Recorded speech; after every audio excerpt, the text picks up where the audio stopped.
Bonjour, je lance aujourd'hui, 1er décembre, cet appel solennel à nos amis distributeurs européens.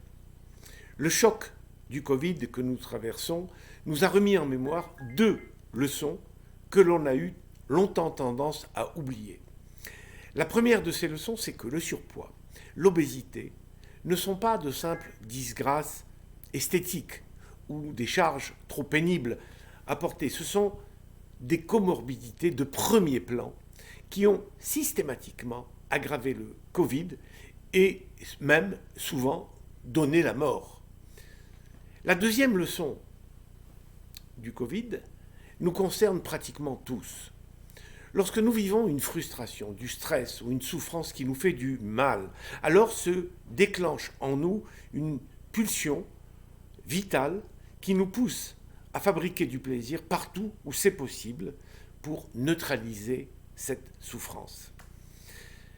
Et le plus simple et le plus facile aujourd'hui dans notre monde, c'est de grignoter des produits au goût sucré. Alors, je vous demande de faire avec moi une expérience.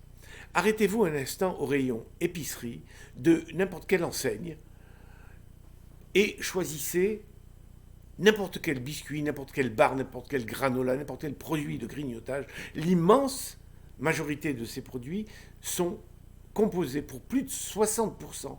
C'est-à-dire dans un biscuit, par exemple, vous avez plus de 60% d'un mélange de farine blanche et de sucre blanc. Index respectif, farine blanche, index glycémique 85 sur 100.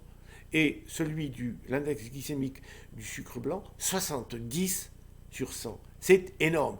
Ce sont deux index agressifs qui font les deux ingrédients les plus grossissants, les plus diabétogènes et surtout les plus addictifs du marché.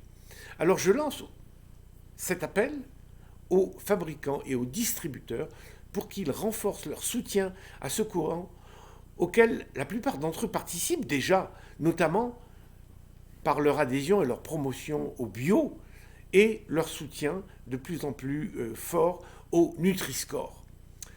Mon engagement personnel et mon expérience m'ont fait comprendre que le premier de tous les risques alimentaires, devenu en 50 ans la première cause de mortalité mondiale, et je pèse mes mots, c'est la consommation régulière et prolongée du sucre blanc et de la farine blanche associés dans ces mêmes produits. Associés, qui se renforcent l'un l'autre. Et plus encore, quand le contexte est éprouvant, hostile, et pousse le consommateur à utiliser les aliments de grignotage comme des substituts émotionnels. Notre espèce, l'espèce humaine, a 200 000 ans. Et ces produits industriels à base de ces deux ingrédients, ils n'existent que depuis 2 générations. Et vous remarquerez que l'épidémie du surpoids s'est développée sur cette même période. Notre constitution génétique, nos métabolismes et notre pancréas, attention, pancréas, l'organe qui fabrique l'insuline, ne sont pas programmés pour que nous consommions, pour que nous mangions de tels produits. D'autre part, je sais bien que l'industrie alimentaire et la distribution ne sont pas des annexes de la Croix-Rouge. Je sais qu'elles ont des impératifs économiques et financiers. Mais même sur ce registre, elles auraient tout à gagner à produire des produits que les consommateurs, de mieux en mieux informés, commencent à réclamer. L'exemple du Coca Light ou celui des chewing-gums sans sucre en est la meilleure illustration. Alors distributeurs, producteurs, merci d'avance.